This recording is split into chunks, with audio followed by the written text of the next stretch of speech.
নমস্কার বন্ধুরা, জয়শ্রীর পাকঘরে সবাইকে স্বাগত। সামনেই গণেশ চতুর্থী, আর আমরা সবাই জানি গণেশের প্রিয় ভোগ হলো লাড্ডু আর মোদক। তাই আজকে আমার স্পেশাল রেসিপি হলো উকড়িচে মোদক। মোদক অনেক রকমেরই হয়, তবে বেসিক মোদক হলো এই উকড়িচে মোদক। রেসিপিটির জন্য গ্যাসের ওপরে একখানা কড়াই বসিয়ে আমি এই কাপ মেপে 1.5 কাপ জল দিয়ে দিলাম। দিয়ে দিচ্ছি 1 চামচ ঘি আর 1/2 চামচ লবণ।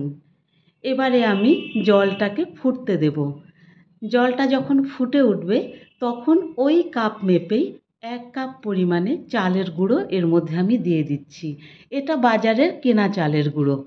চালের গুঁড়োটা দেওয়ার পরে একটা স্প্যাচুলা দিয়ে চালের গুঁড়োর সাথে এই জলটাকে ভালো করে মিক্স করে নেব, আর এইভাবে একটু চেপে চেপে মিশিয়ে নিতে হবে। ফ্লেমটাকে এখন আমি অফ করে দিয়েছি।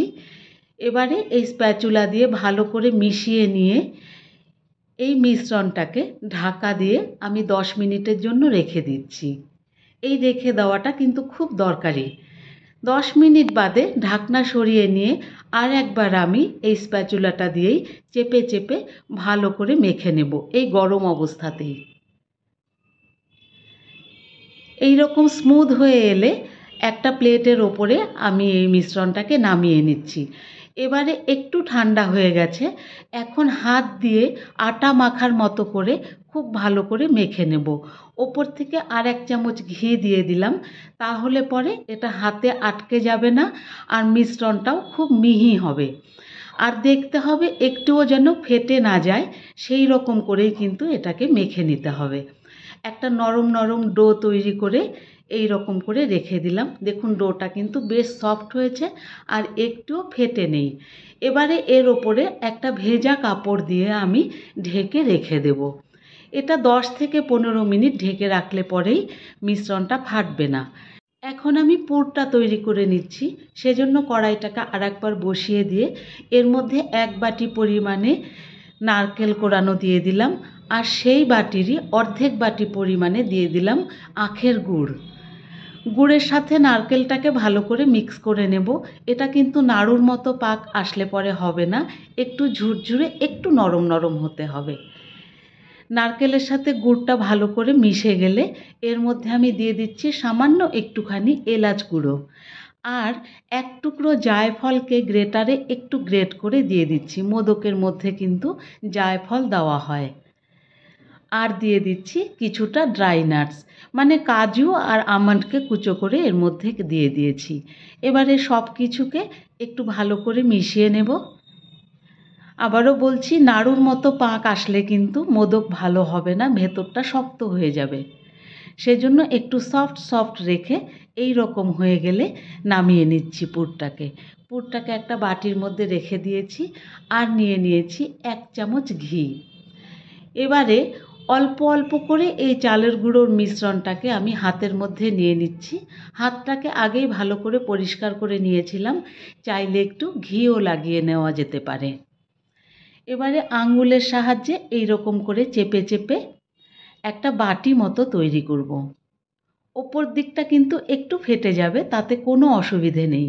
এবারে এই বাটির মাঝখানে নারকেলের পুরটাকে আমি একটু বেশি করেই দিয়ে দিচ্ছি। রেসিপিটি ভালো লাগলে একটা লাইক করে দেবেন, আর কমেন্ট বক্সে অবশ্যই জানাবেন যে মোদক বানালেন কিনা। চারপাশ থেকে ধরে এই রকম একটু শঙ্কু আকৃতির তৈরি করে নেব। ওপর দিকটা একটু ঝুঁঝুলো হবে আর নিচের দিকটা চ্যাপ্টা হবে। 2 হাতের সাহায্যে এই রকম করে প্রেস করে করে শেপটাকে আমি বানিয়ে নিচ্ছি, আর নিচের দিকটা চেপে একটু চ্যাপ্টা মতো করে নিচ্ছি। এবারে ওপর দিক থেকে এক্সট্রা যে অংশটা আছে সেটুকুকে বাদ দিয়ে দিচ্ছি, খেতে কিন্তু ভালো লাগবে না এগুলো বেশি থাকলে। ওপর দিকটা একটু ছুঁচলো করে নিলাম। দেখুন শেপ কিন্তু তৈরি হয়ে গেছে মোদকের। এবারে যে চামচটা নিয়েছিলাম সেটা দিয়ে এই রকম করে দাগ কেটে কেটে তৈরি করে নেব। মোদক তো অনেক রকমেরই তৈরি হয় দোকানে, আপনারা দেখতেই পেয়েছেন। তবে এই উকড়িচে মোদক হলো বেসিক মোদক, এবং মহারাষ্ট্রের অত্যন্ত জনপ্রিয় এই মোদকটি। গণেশ পুজোয় এটা অবশ্যই দেওয়া হয়। এইভাবে চামচ দিয়ে চারপাশ দিয়ে প্রেস করে দেখুন একদম শেপ তৈরি হয়ে গেছে। মোল্ড ছাড়া হাতেই কিন্তু খুব সুন্দর মোদক বানানো যায়। বাকি মোদকগুলো আমি এই রকম মোল্ডে তৈরি করে নেব, তাতে খুব তাড়াতাড়ি হয়। এই মোল্ডগুলো কিন্তু অনলাইনে বা লোকাল দোকানেও কিনতে পাওয়া যায়। দুপাশটাতে এইরকম ঘি লাগিয়ে মোল্ডটা বন্ধ করে দেব। এবারে এই যে চালের গুঁড়োর মিশ্রণটা তৈরি করে রেখেছি, এটাকে চেপে চেপে একটু লম্বা মতো শেপ করে নিয়ে তারপরে এই মোল্ডের মধ্যে একটু চেপে প্রেস করে ঢুকিয়ে দিতে হবে, যাতে ওপর দিকটা ফাঁকা না রয়ে যায়। একদম চেপে চেপে যতটা সম্ভব ঢুকিয়ে দিতে হবে। তারপরে একটা আঙ্গুল ঢুকিয়ে চারপাশ দিকটা চেপে এই রকম করে একটা জায়গা তৈরি করে নিতে হবে মাঝখানটাতে, যাতে পুরটা ঢোকানো যায়। দেখুন মাঝখানটা ফাঁকা করে নিয়েছি।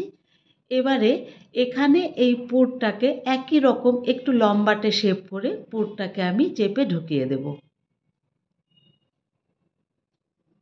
এবারে ওপরে যে ফাঁকাটা রয়ে গেল সেখানে আর একটু চালের গুঁড়োর মিশ্রণ দিয়ে বন্ধ করে দিতে হবে। এই মিশ্রণটা দেওয়ার সময় কিন্তু একটু চেপে দিতে হবে, তা না হলে স্টিম করার সময় ফেটে যেতে পারে।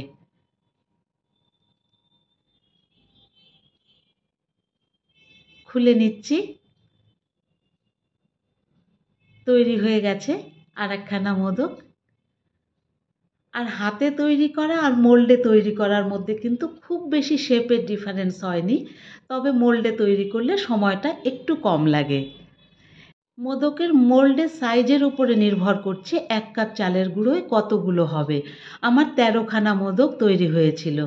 এবার একটা ছিদ্রযুক্ত থালার ওপরে এই মোদকগুলোকে বসিয়ে দিয়ে এটাকে স্টিম করে নিতে হবে 10 মিনিটের জন্য।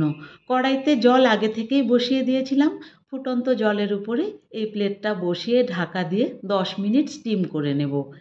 এবারে ওপরে ডেকোরেশনের জন্য আমি 2 চামচ হালকা গরম দুধ নিয়েছিলাম। এর মধ্যে একটু জাফরান দিয়ে এটাকে ভালো করে গুলে নিয়ে নিচ্ছি।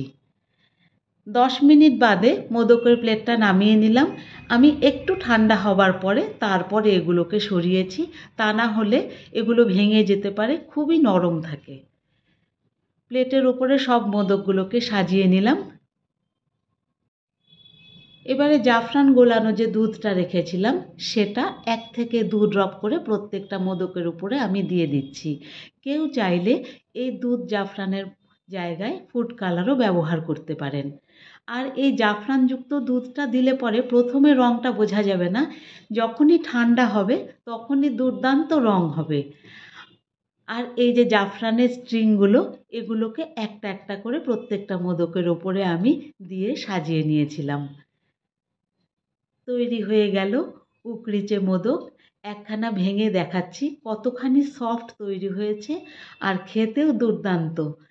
রেসিপিটি ভালো লাগলে একটা লাইক করে দেবেন, আর কমেন্ট বক্সে অবশ্যই জানাবেন যে মোদক বানালেন কিনা। ধন্যবাদ, ভালো থাকবেন।